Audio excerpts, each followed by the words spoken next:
when Germany stole a march on them and claimed the territory. Then, in the aftermath of Germany's defeat in the First World War, Cameroon was divided on a west-east basis by the League of Nations and given to British and France, respectively, to govern as League of Nations mandates. Through this process, a generation of Cameroonians found themselves speaking the three main languages of Western Europe: English, French, and German, and in the process being exposed to their contrasting cultures. Now, the people of British Cameroon were to find themselves being used as pawns in the Nigerian political gerrymandering exercise. The strategic objective of the colonial government was to achieve a population shift in favor of the North. The census of 1952, for what it was worth, had suggested that the North was more populous than the South. And with independence now in contemplation, the division of Cameroon was one of the measures that had been fixed upon in an attempt to legitimize the claim. The plan was to make British Northern Cameroon an integral part of the North and to prepare the ground for excising the southern part of the territory from the South. With the territory running alongside the eastern boundary of Nigeria and mimicking Nigeria's geographical north-south and Muslim-Christian divide, it fitted very conveniently into Nigeria's political matrix. The fit was made all the neater in the north because the vertical line that the European powers had drawn to demarcate the north, to demarcate the old boundary between Nigeria and German Cameroon, ran through several ethnic groups in its path. Thus, in the north, the Kanuris are to be found on both sides of the old border. Without disclosing the true end game, the colonial secretary had promised the delegates from British Southern Cameroon a separate Southern Cameroon region. And in October 1954, Southern Cameroon became a region with its own House of Assembly and legislature. No such pledge had been given to the people of British Northern Cameroon. Instead, active measures had been taken by the colonial government to fully integrate the territory into northern Nigeria. To this end, the area had been designated the Sardauna province in honor of Ahmadu Bello, the Sardauna of Sokoto. Let me take my first tea break. So you dey listen. This is how they created us and formed us into a supposed one country. They mismatched all the tribes, the clans, the countries, the nations that have nothing in common other than they share borders. British formed everything, carved everything, drew the map, and all of this just to placate the North so that they can use the North for as further influence on Nigeria, post-independence Nigeria. Do you see why it is not working? Do you see why it will never work? Don't worry, you'll get to hear more. Right. Let us continue. The compromise on self-governance. Mind you, before I even continue, at the end of the day, the Southern Cameroon, which is partly the Bakassi Peninsula, all right? Today, the people of Southern Cameroon, they were once like independent. So the British gave them independence. So they were not under France. So, but later, they ended up under France. And that is why Southern Cameroon, they speak English. In fact, they have so much in common with the people of Calabar, Akwa Ibom, and even partly the Igbos too. You will see the people of Southern Cameroon, they share a lot with people in that from that border. Okay? But in the course of negotiation of colonial powers, they finally ceded them in order to further, instead of them adding the Southern Cameroonians, adding them to Nigeria. So that the Southern Nigeria, just like they added the Northern Cameroonians, added them to Northern Nigeria to make the Northern Nigeria look big. If they had added the Southern Cameroonians to Southern Nigeria today, okay, it would kind of have been fear, not just on all of us. So I'm talking about even the people of Southern Cameroon. They have been fighting battle and been fighting war. They have been under the oppression of the Northern Cameroon, who have always been in power. Pobia. True story. True story. Everybody found themselves in countries created by these people. All of us found ourselves there. Brothers, sisters were separated by the Europeans by just drawing line on the map, and that's it. You are here together with your family today. Tomorrow, they are now in Nigeria. You are now in Cameroon because they named you Cameroon. In fact, do you know how the Germans spell Cameroon? It was the Germans who named them Cameroon, okay? The Germans spelled it as Ka with a K, Cameroon. That's how they call them. It is the French who changed it to Cameroon, C to the C. It probably has no real meaning, so to say, or they figured out a meaning and they've ingrained it in their head. Cameroonians, so we are Cameroonians. Oh, we are Nigerians. Like they have engraved it in your head. As Nigerians too. We are fellow Nigerians. Do you get that now? Meanwhile, the same people who drew the map, they drew the map down south, so where the Yorubas, they were also divided by some Yorubas who were part of Yoruba land or your kingdom. They ended up in the French Benin Republic. And others ended up in British Nigeria. All of us are trapped in those drawn maps today. But let's continue, by the way. The compromise on self-governance. The nationalists have staked their credibility publicly on independence in 1956. And the North, on the other hand, having passed the resolution expressly rejecting self-government in 1956, the colonial government needed to bridge these opposing positions. It seized upon the Northern objection to independence in 1956 to justify its refusal of the nationalists' requests. To neutralize any popular resentment over the decision, it was announced that the new Queen Elizabeth II would visit Nigeria that year. The concession made to the nationalists was that any region that wanted self-government for itself in 1956 could demand it.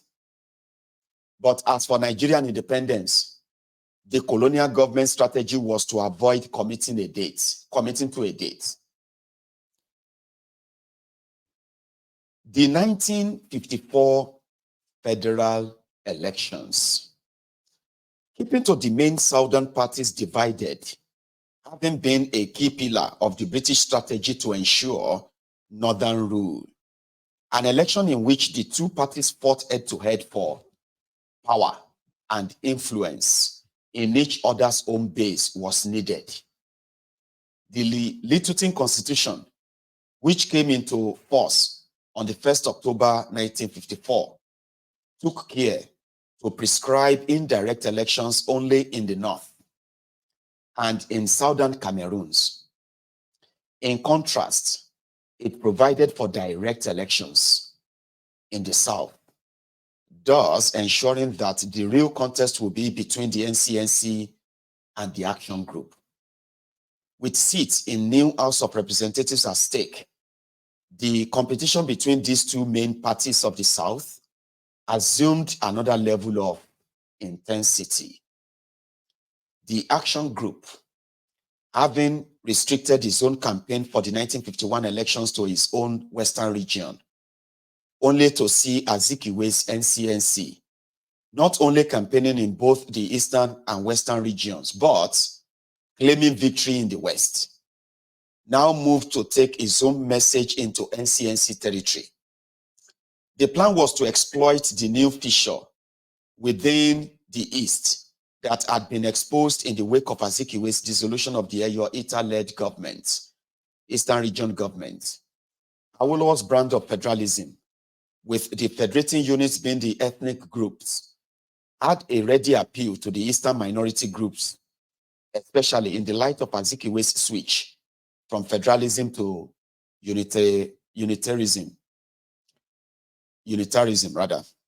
The NCNC, in turn, was campaigning to break up the Western region by supporting the campaign to carve out a new Midwest states.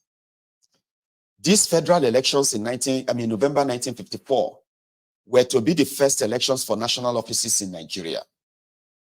Already, the outlook for the democratic experience was compromising, given that the elections were to be based on the questionable census counts of 1952. In the end, the NPC won 84 out of 92 northern seats, while NCNC won 63 out of 92 southern seats, with Action Group winning only 20 seats. The upshot was that the House of Representatives was effectively controlled by an alliance of the NPC and NCNC. The next crucial election was the 1956 regional elections. The last time these elections were held, in 1951, they had produced the controversy over the results in the Western region. Depending on the outcome of this new round of elections, the Western region was expected to formally request self-government. That expectation fed into much more controversial action by the colonial authorities, with enduring consequences for democracy in Nigeria. The Missed Road.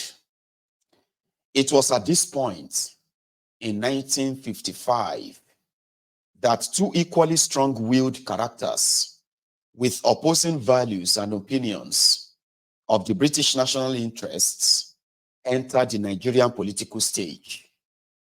One was the new Governor General of Nigeria, Sir James Robertson, who took the colonial office viewpoint. The other was a colonial officer, Harold Smith, who took the line of the British people. The clash between these two characters was to expose the underhand machinations of the colonial office in a major way. Robertson, a veteran of the Sudan political service, he had joined the service in 1922, and since 1945 had been functioning effectively as governor of Sudan, a country which is almost the mirror image of Nigeria, with broadly the same North-South Islamic Christian divide, and which was plagued by the same anxieties about domination by one side of the other. Following the end of British colonial rule, in Sudan, with the seat of colonial government having been in Khartoum in the north, with Arabic as the lingua franca of governance, and with the South not having had the benefit of the same level of exposure to education as its counterparts in Nigeria. It was the Christian South that stood in fear of Northern Islamic domination. As in Nigeria, whereas British policy before the Second World War had been one of separate development for North and South. Following the war and the prospect of having to grant independence to the territory, the policy suddenly changed. In 1946, the integration of North and South. The other parallel was that integration was to be achieved on the basis of the template of governance prevailing in the Islamic North, being extended to the Christian South. Having overseen the arrangement which saw Sudan to independence in 1956, on this basis, Robertson's belief was to achieve the same outcome in Nigeria. Harold Sean Smith was a colonial officer different from the norm. For one thing, when he arrived in Nigeria in 1955, he came with his wife and his daughter, who had been born just the year before, the same year in which he had finished at Magdalen College, Oxford, where he had read politics, philosophy, and economics. His dedication was to country and principle, but not necessarily to the policies of the government of the day. His father had served in the First World War, and he himself had seen more than 3 years of service with the Royal Air Force in the Second World War in Egypt. Through his mother's pressure, he had been brought up with inner strength, never to submit to defeat whatever the physical cost. Despite his weight of 17 stones and being 70 years of age, Sir James Robertson, KCMG, the Governor General of Nigeria, seemed very alert and fit. He was a bluff, hearty man with a graying mustache, and I supposed he could be a genuine and a warm person to his friends. He saw before him a man half of his age. He saw before him a man half his age, 6 foot tall, lean in face and build, with a pale complexion and black hair. And if you take a look properly at this, so yeah, that's Harold Smith. I hope my camera picks it well. That's Harold Smith on his first visit to Nigeria, or let me say his arrival in Nigeria, in the colonial office plan for the defense of the empire.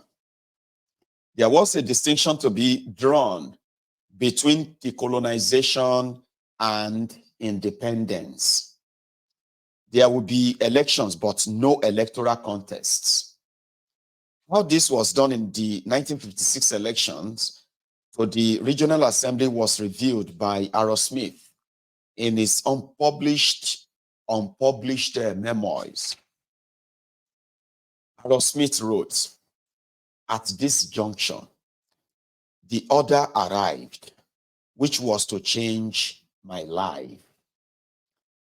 It had come through the chain of command, apparently from the Governor General Robertson himself.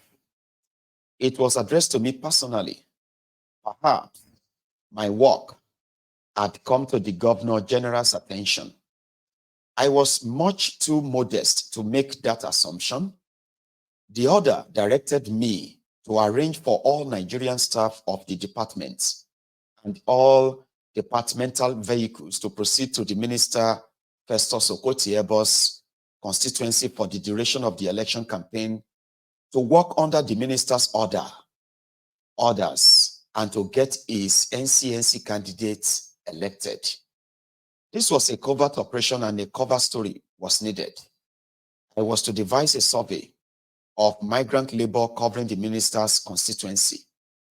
My reply was brief: no. I wrote on the minute sheet, this would be a criminal act. It is no exaggeration to say that the tactics to which the combination of Robertson and McPherson resorted in the re-implementation of the colonial office's plan were responsible for the failure of democracy in Nigeria. This was where the practice of rigging elections and the corruption of the political system began. Listen to this. The British authorities played a decisive part in the selection of politicians for ministerial posts. Once the politician became a minister, he was made, and he became a much more powerful politician. The essence of colonial rule is that politics is banned for the people of the country while the colonial regime engages in full-time politics. The notion that colonial administration functions without politics would be laughable to those administrators or political officers engaged in the trade. The politics of the colonial regime are employed in the selection, destruction, and manipulation of the leaders of the native people. The major aim of all these is to encourage friends of the colonial regime, people who are sound, that is prepared to betray their own people's interest for personal advancement, and to put down irresponsible elements. That is to say, nationalist politicians who act in their people's interests and cannot be bribed. A major proportion of the politicians who made Nigeria notorious for corruption after independence were selected by the British before independence. The politicians and leaders and men of eminence not chosen were often honest, trustworthy, and responsible people. Why were these people not brought in by the British? The answer is that the British needed people they could control. They sometimes selected crooks whom they knew they could control after independence. Bello, the leader from the north, was of course the exception, as was Awolowo. Bello was so pro-British that he hardly needed manipulating. He was sound because he took advice from his band of British advisors. The final grip on Azikiwe.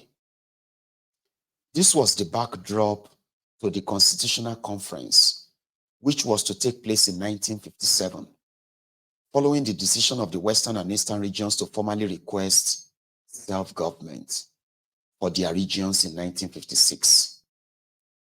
This was the conference that was supposed to prepare the Nigerian political class for the promised land of self-rule. The preparatory conference had taken place in January 1956. The colonial government suddenly announced an investigation into Azikiwe and his African Continental Bank on allegations of corruption. The start of the conference was now postponed to await the outcome of the investigations. Party funding is always an issue within an electoral system. The Foster Sorting report, published on 16 January 1957, confirmed what the colonial government already knew, which was that Azikiwe had been using customer deposits of his African Continental Bank to prop up the failing enterprises through which he had been funding the NCNC's activities.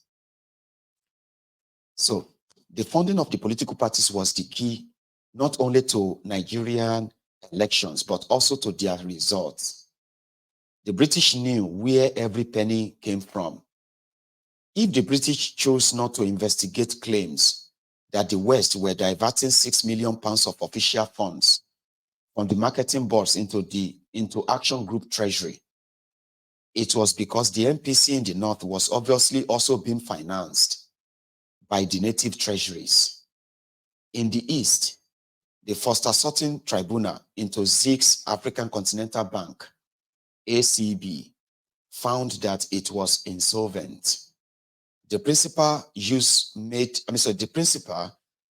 of the public deposit in the ACB was to finance Zeke's various business ventures. In 1955, the Eastern Region Finance Corporation invested large sums in the ACB, money which had come from the Eastern Region Marketing Board. In turn, Zeke financed his party, the NCNC. In 1955, the ACB and the Zeke's businesses were virtually bankrupt. In 1959, the Development Board took over the ACB, African Continental Bank. Adegoke Adelabu, the leader of the Ibadan party, and NCNC ally had been jailed for the same malpractice following a similar investigation by the British, but Azikiwe in jail was of no use to them. The whole reason Azikiwe had been rescued by them in 1953 from the political wilderness of leader of the opposition in the Western region was to serve as a counterweight to Awolowo. More importantly, he and his NCNC party were needed as alliance partners for the North against the Action Group. With his enterprises in financial distress, his only source of campaign funds having been effectively sealed off with this investigation and with the possibility of jail term for fraud hanging over him. From this point on, Azikiwe and through him, the NCNC were formally back under the control of the strategists in the colonial office. Funding the NCNC now come from the source. Now come from other source. Now listen to this again. Not all party leaders were aware, as were Zik and Festus Okotiebo, of the fact that British firms were financing the NCNC and that the British government was actively participating in election rigging and chicanery to ensure that the North, with the assistance of the NCNC, ruled Nigeria in the British interest after independence.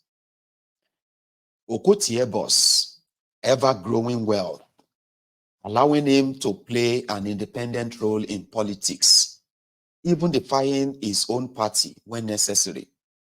He financed the NCNC and was probably more powerful than Zik. When criticized in the House of Representatives in 1960, his dubious property deals, like selling the Department of Labor's trade testing headquarters, a deal put through by British civil servants, he threatened to expose similar deals in the Western region. Okotiebo and some of his colleagues were more at home with the British-backed NPC, Northern leaders, than they were with the Igbo leaders of the NCNC. It has been suggested that as an Ishekiri, Okotiebo could not plunder the Eastern region, so had to be given license to pillage the federal government, a license from Sir James Robertson. He exploited to the full. To put such a crook in charge of the Ministry of Finance was so unprincipled as to be beyond belief. It convinced me that on a personal level, Sir John Macpherson, the head of the Colonial Office, and former Governor General, and Sir James Robertson, the Governor General, thought little of the Nigerian people and cared nothing for democratic values. In the wake of the corruption scandal surrounding Azikiwe, who was the leader of the House, the Eastern House of Assembly had to be dissolved once again to allow new elections to be held, which took place on 15th March 1957. At these elections, Azikiwe obtained a fresh mandate to represent the people of the Eastern region at the Constitutional Conference, which was now to be held between May 23rd and June 26, 1957. The Lancaster House Conference of 1957. And I'm going to take another break, which is going to be my second tea break. I usually take 4 tea breaks, by the way. 4. So this is the second one. I take them every half an hour. And so that I can, sort of hydrate my mouth and everything. Thank you so much, though. If you are still here with us, all you have to do is to share the video. Like, just share it before you continue engaging with it, okay? And I hope I'm not reading too fast for some people, by the way. Well, I've been reading over 200 pages, so I think, I don't know. You have to tell me anyway. So did you see all the old settings? Did you see the history of how the system got corrupted? And the system got corrupted in southern Nigeria in order to keep us divided. They used politics where they could have said so many horrible things about ourselves. We've said horrible, you see, our ancestors, due to their own corruption and British corruption. They were easily set up to be manipulated enough to bring us to this state that we are now. Never forget that this hatred you have for yourselves, they are not your own creation. And the continued hatred that you have for yourselves is to further validate the influence that British wanted over us after independence. But can you see how the stage is set for this?